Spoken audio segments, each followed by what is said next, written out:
All right, we're back in business, and no, I don't want to play first actually. And this looks like a reasonable keep. We're gonna need that green mana, but there's more green mana in here than anything else, so we'll keep it. It kind of sucks that we're stuck here, and it kind of sucks if our opponent's doing something aggressive, but the idea with this deck is that we've got so many reality hemorrhages and such that we should be able to burn out their early stuff, and I can cycle this Expedite on an opponent's creature if we need to. But having hit that forest, we've just got a solid curve of blockers. So we ought to be fine there.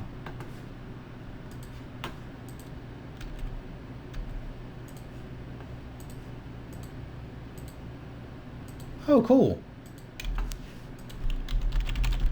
We got a fan.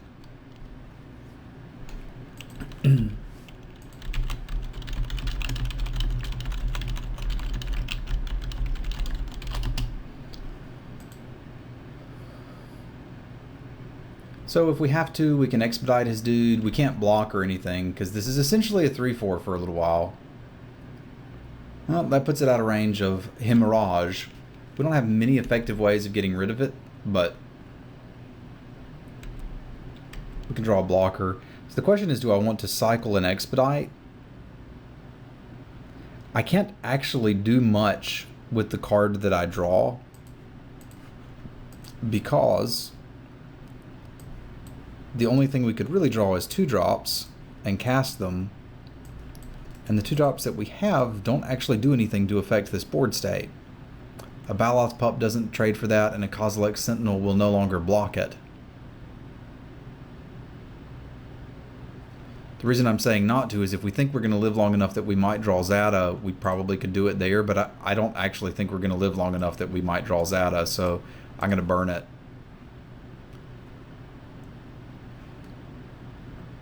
Like it makes potentially drawing a Dork Dwellers better. Like this is a creature that needs hard removal and we don't have any. This is probably not the deck I should have gone on the draw against, but no, we've learned our lesson.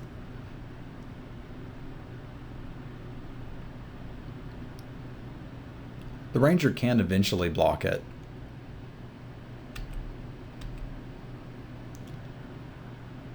If we can get him to tap out, we've got potential, but I can't imagine he's likely to do that. That said, we may be able to pull that off. This may be the answer we're looking for. Like we could potentially double block, have him tap out for a combat trick, and then get back into this with the flames and then try to finish up with the recruit. We could also be patient and try to buff this up to the point that it can win.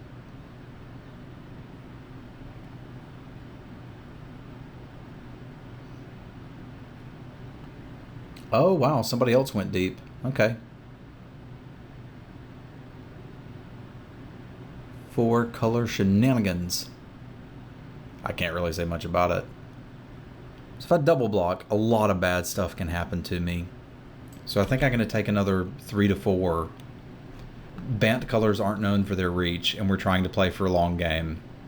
So I think our plan is to buff this, hopefully trade it off, or get him to tap out for something.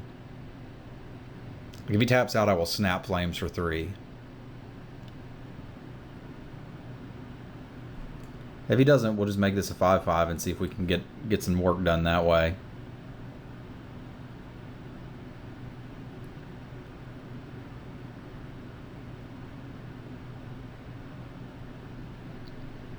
One more? Okay. So snap flamesing for 3 hurts me more than it does him, which I think means we attack with both of these. If he eats one, then we've got flames value. If he doesn't, we'll play the recruit.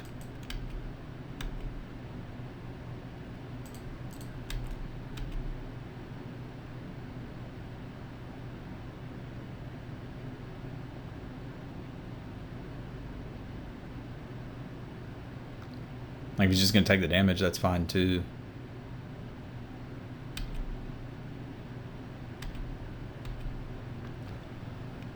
So recruit it is.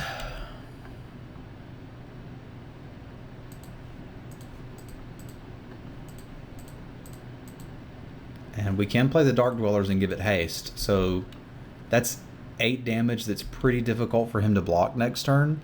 That said, I think this is jumping in front of the bus easily.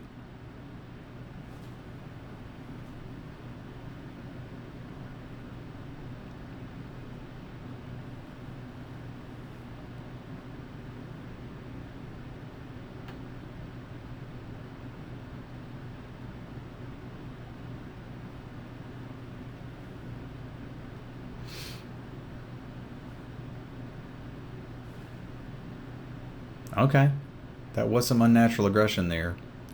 That's the one card that just kills us with that line of play. So unfortunately, we got. So he's playing big stuff. That makes things like Reality Hemorrhage not as exciting. It also makes Maw of Kozilek pretty exciting because it can just block stuff.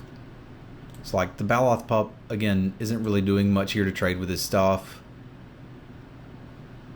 Witness the End has some interest for me. Tarsnir has some interest because we can at least interact with it. I think I swapped one of those for the Reality Hemorrhage. And that made me not want to get another swamp in here. But I don't think so. I think I can still pull it off.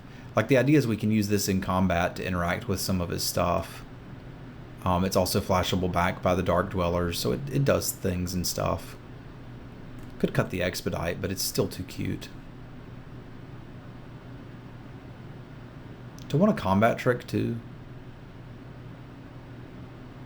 I don't think I do. I think this is fine, and I do think we go on the play now.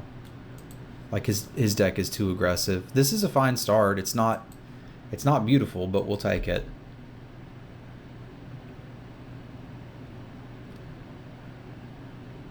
Like the Spider's pretty good, and this is a decent-ish finisher. But he took all of the big green stuff we passed on. So instead we got value cards, but our goal in this match against this opponent is just to try to survive as long as we can, and then let our inevitability grind him out.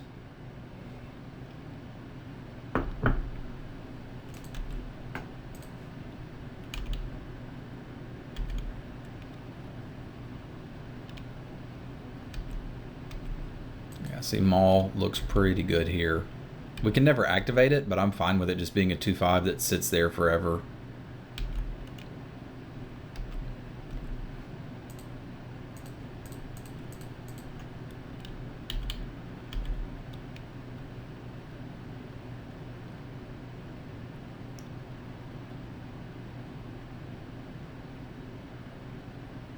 So you've got, what, lead by example, I guess?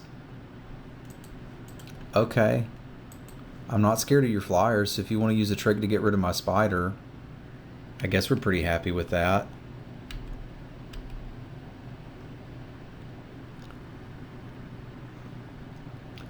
I think with this hand, I still want to get the Maul going first. Like, just blocking seems to be what I want to be doing. Like if his whole plan is burn a combat trick to get through a 2/3, what's it going to do about a 2/5? My guess would be sit and stare at it for a while and take serious Shatterskull recruit beats, but we'll see. Yeah, like all of this is fine.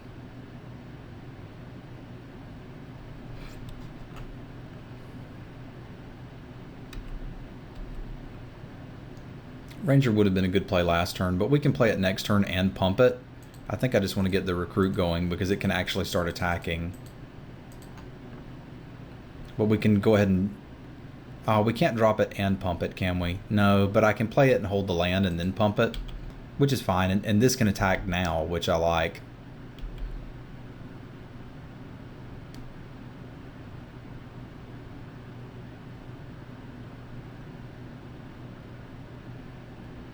And again, we're not crazy scared of kill spells. I don't need the Expedite yet. I think that means we go in with this guy. Like, maybe he's got a Gideon's Reproach or whatever.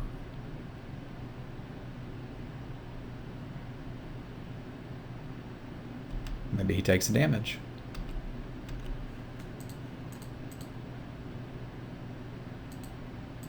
So think current plan is to build this up. But we'll see what we draw. That might change. Okay. That doesn't really change anything.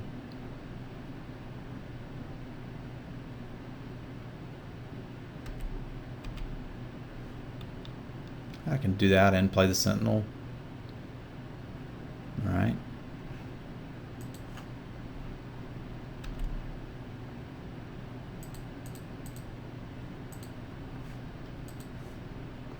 So at 5/5 it still can't profitably attack, so we'll have to get one more land drop before it can.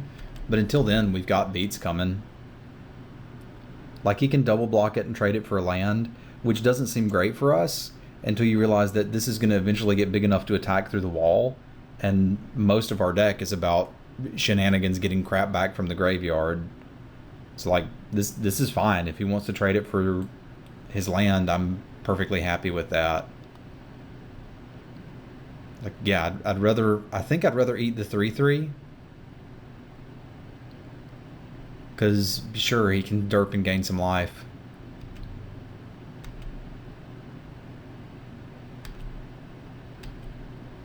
It just makes it harder to block when it comes back.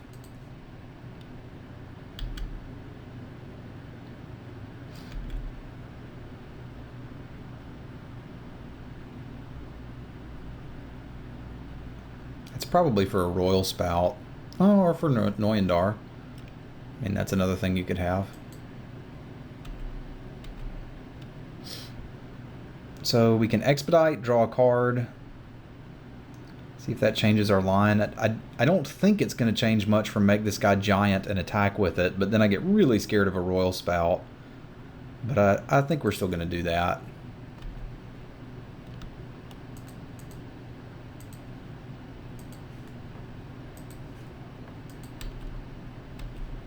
And then probably just slam the Sifter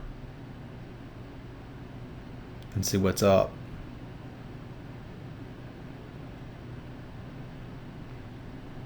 This is not the same deck I thought we were playing against. I thought we were playing against a green aggro support deck.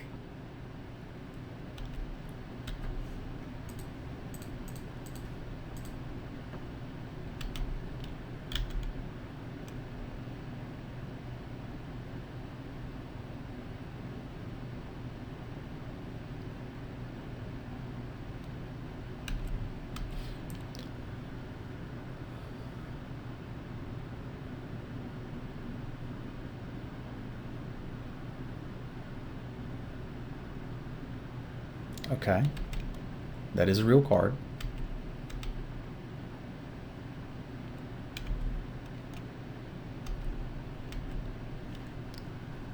I think now I want my card.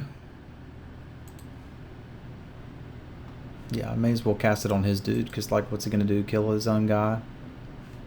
Here, we'll give your wall haste. Okay, if it's just land, we're going to continue with the plan we've been on.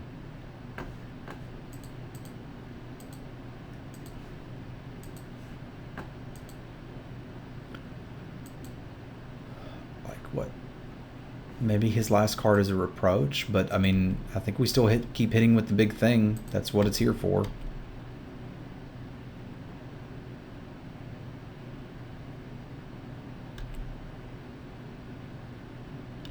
Alright.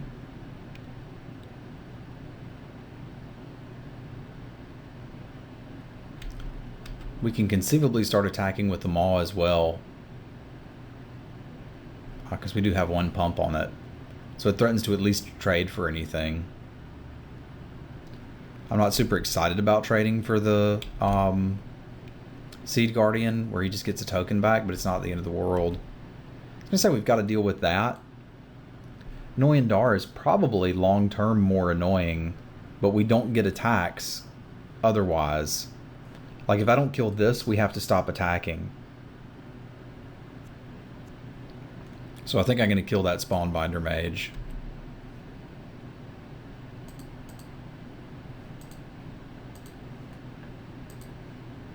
And like I said, I think it's probably time to go in with the Maw as well.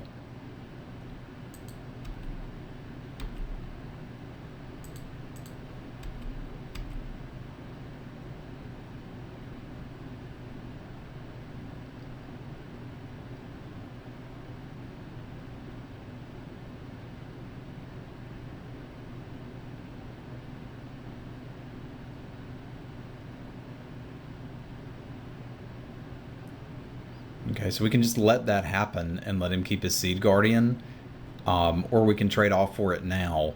And considering we get to kill this too, I think that leaves us in the best shape. It also gives us a Scry, which is not irrelevant. If his last card is Gideon's Reproach, I'm going to feel pretty stupid, but here we are. Baloth Knoll seems good.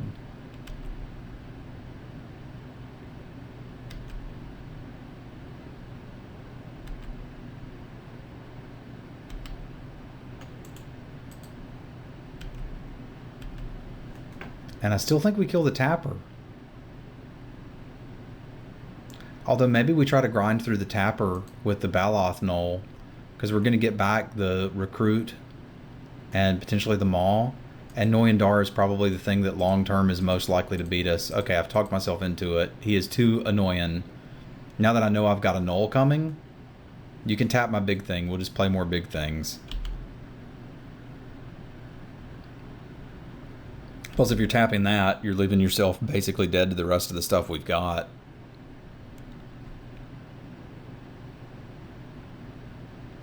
Okay, that's a big thing you've got there.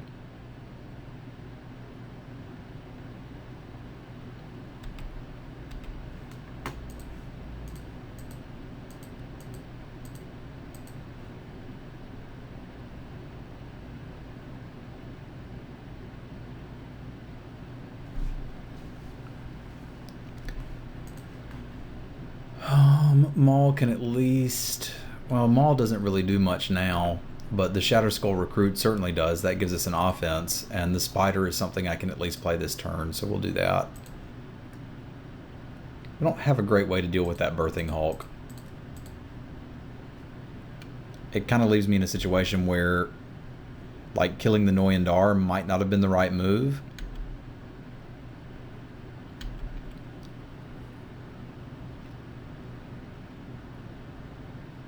We can take the first hit and it's not the end of the world, but additional hits will prove to be world-ending.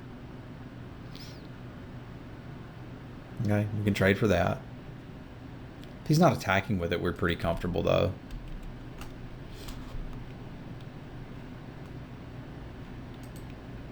Let's move to combat. Let him tap our thing.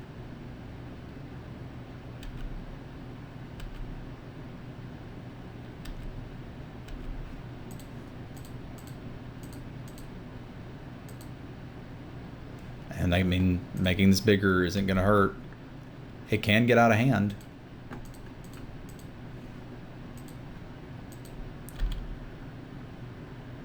If we're ever able to deal with this thing, it's going to start bringing in beats.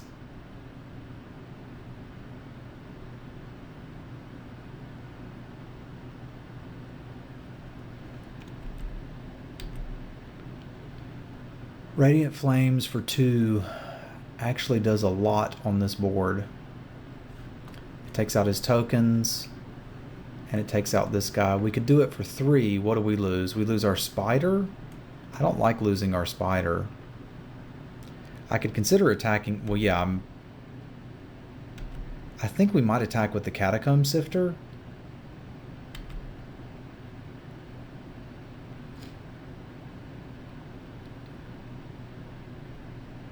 No, he just eats it.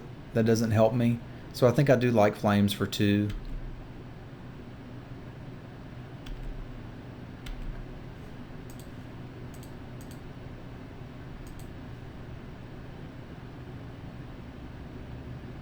I still don't think the 3 is worth it. We would take out this token, but we're trading our Sifter and our Spider for it, and the Spider's holding his guy back. Like, this deals with the regeneration on his Birthing Hulk and gets rid of the War Cleric. So now he doesn't have a tapper for us, and he can't regenerate that. So I think that puts us in a much better board state. I didn't want to attack with this either when we're basically trading it for Scion tokens. Alright, so we got another ally. Good for him. But we've still got stuff we can do. Pulse of Marasa getting back. The Maul doesn't really do much. So now we can attack for this, let him trade it off for something potentially, and then get it back.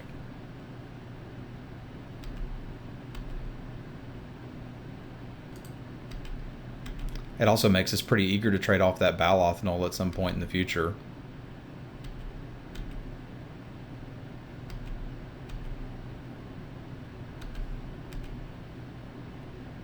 Or just trading off the spider's fine.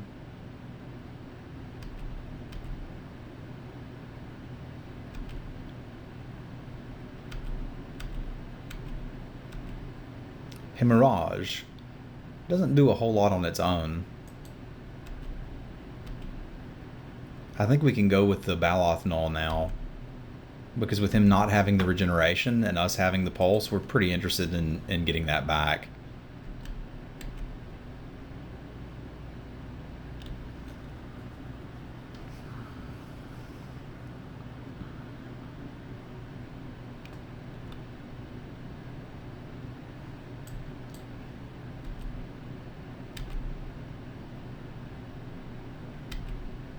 We got coming up Tar Snare, sure. That should come in handy one day. So we can pulse it and play it again right now, or we can save Shenanigans for the null. I think we save Shenanigans for the null. Like, he's going to have to trade for that at some point. And once we get him there, we've just basically made the loop.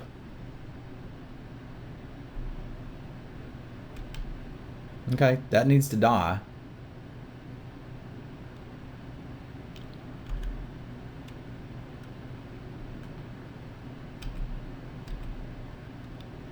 And we can Tar Snare and Hemorrhage it, which is fine.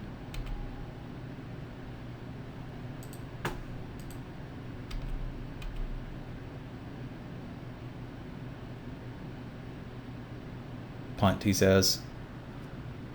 It happens. I've certainly done the same thing myself.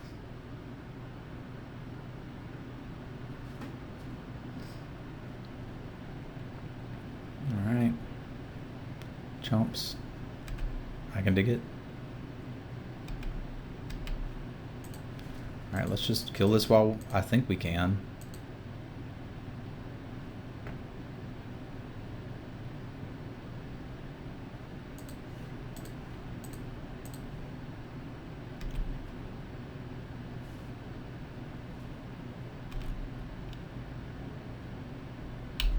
Alright, it's gone.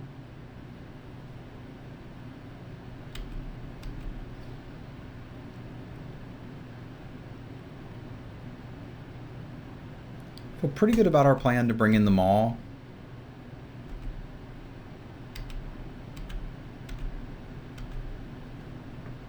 I don't need to pump that any bigger. It's already way beyond lethal.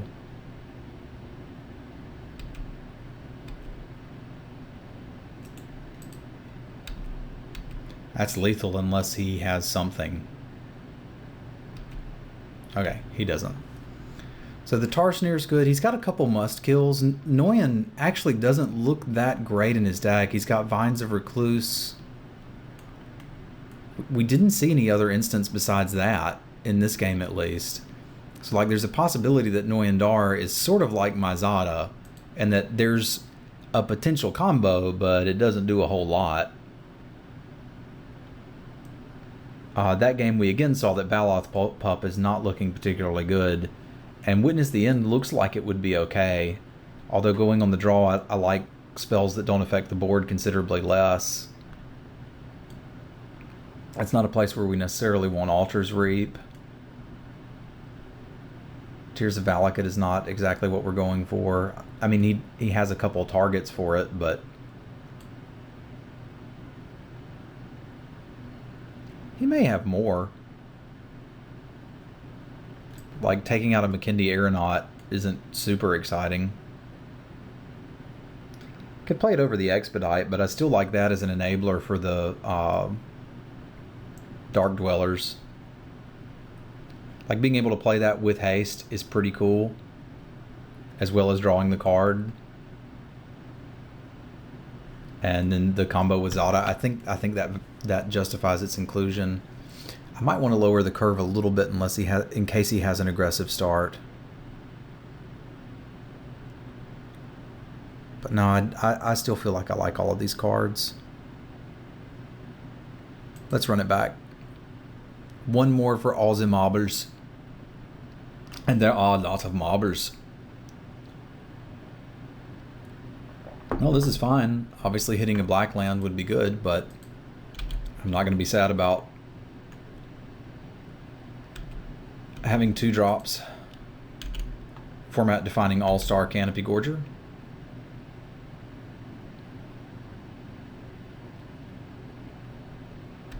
Alright, we get the first play, and hitting another land is indeed good. Swamp would have been better, but we've got plays for days, as they say.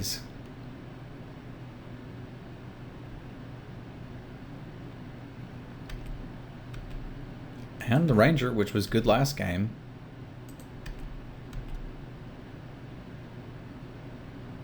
Alright. Little does he know. Actually, he knows. He's just feeding future Baloths.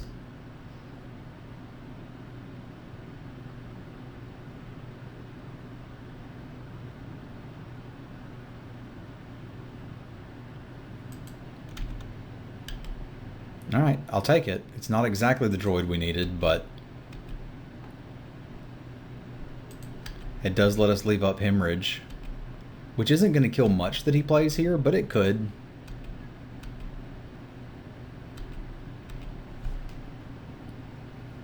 Like, let's say he plays the make 2/2 allies card, which we haven't seen in 2 games, so he probably doesn't have it. But we could hemorrhage it, hemorrhage one of them, and then play the Goblin, and then hemorrhage the other one. It would be so good. Okay, it's that guy.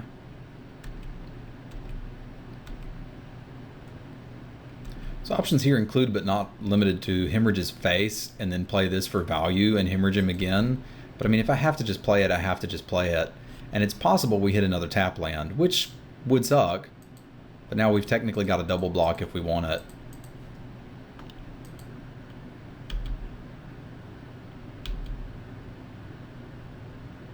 I don't think you double block that when he's shown us Vines of the Recluse, because that would put it out of range.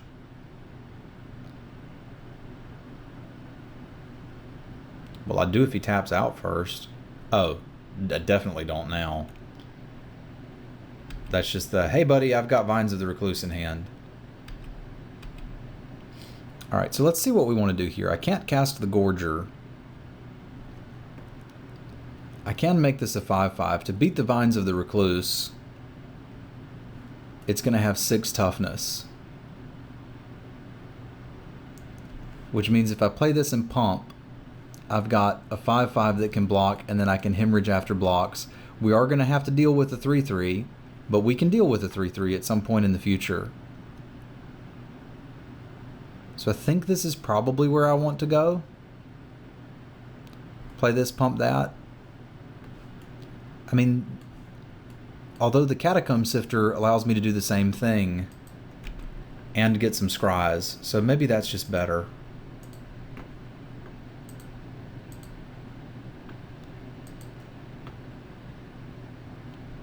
In addition, if we have to, we can chump Noyan.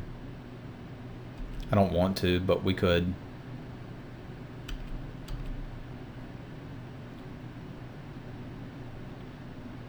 So that is the one card I'm afraid of here.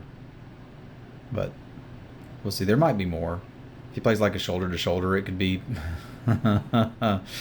it could be bad.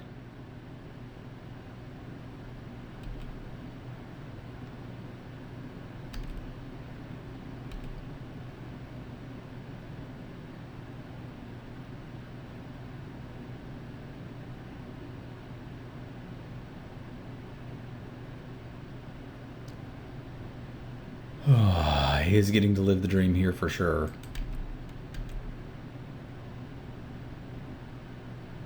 Although this makes it easy.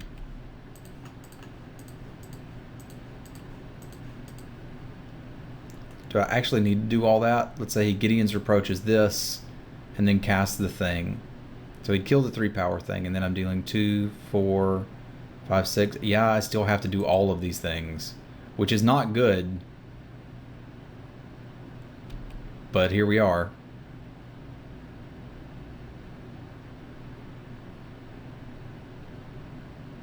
Like if he doesn't have a trick, this works out okay.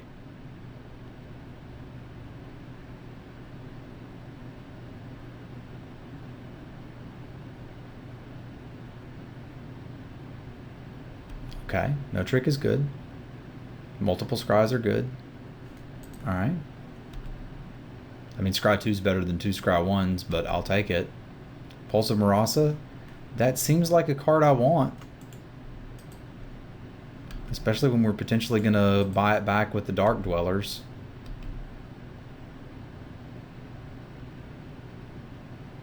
Like I can pulse back the Ranger, gain some life. Do it again with the Dark Dwellers.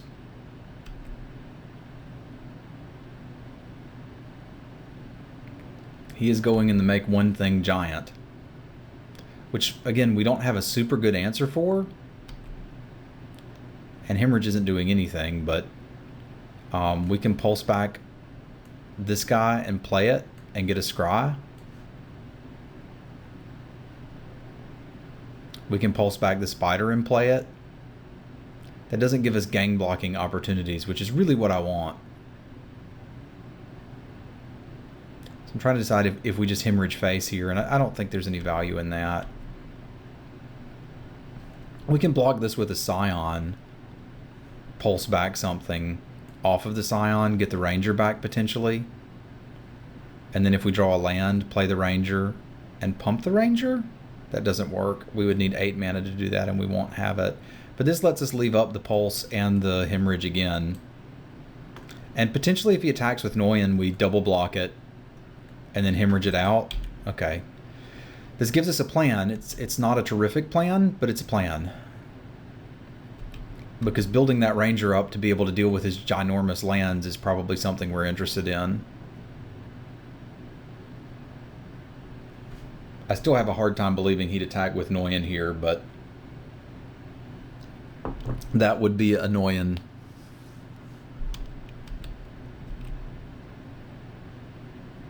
No? Okay.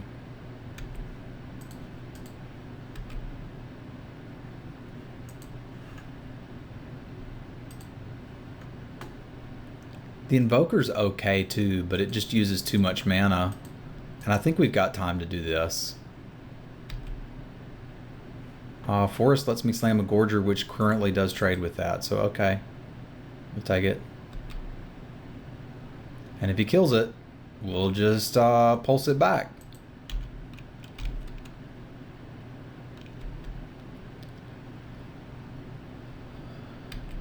Can't pulse that. That's alright. Not dead yet. So I can't Ranger and pump. But I can play this giant thing.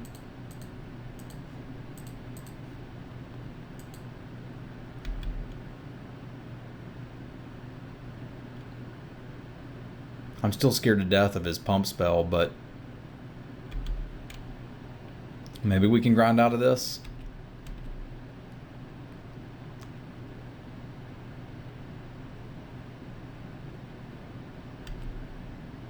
Oh, I guess I'm just going to be dead by the time that happens. I have to deal with this right now. Okay, we have made a mistake by not reading a card, because that's a lot of damage. It is in fact 11 damage. Alright. This card has abilities. So I can't Flames for 4. I can Flames for 3 and then Hemorrhage it. That still leaves me dead to a lot of stuff. I can Flames for 2 and Hemorrhage it and keep my Catacomb Sifter. I guess that's what we do.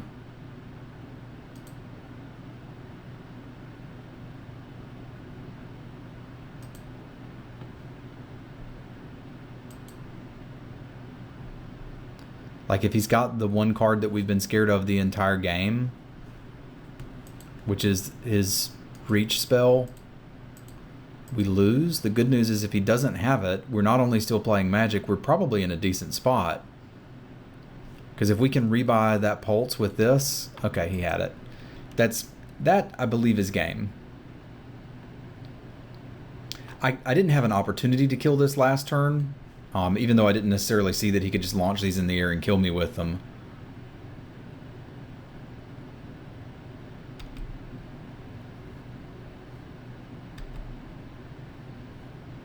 Like, that's not unexpected that he would have that. But hemorrhage just wasn't enough to get the job done. I guess that means we attack. Huh? I don't think it does anything, but it could. I've really enjoyed these Grindy Jund decks. I had one that I won a draft with. Unfortunately, it doesn't look like that's what's going to happen here.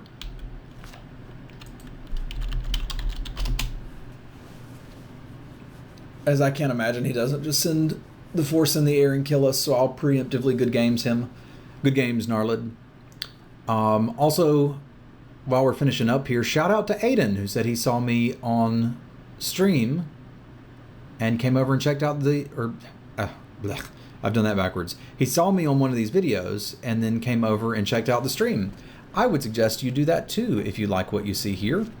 The stream is twitch.tv/Simulan. Appreciate you guys tuning in here. I'm going to go get ready to get Martin from the airport for GPDC. Now I've spoiled the video. Nice. And I will see you guys next week. Thank you for tuning in, and have a good one, my friends.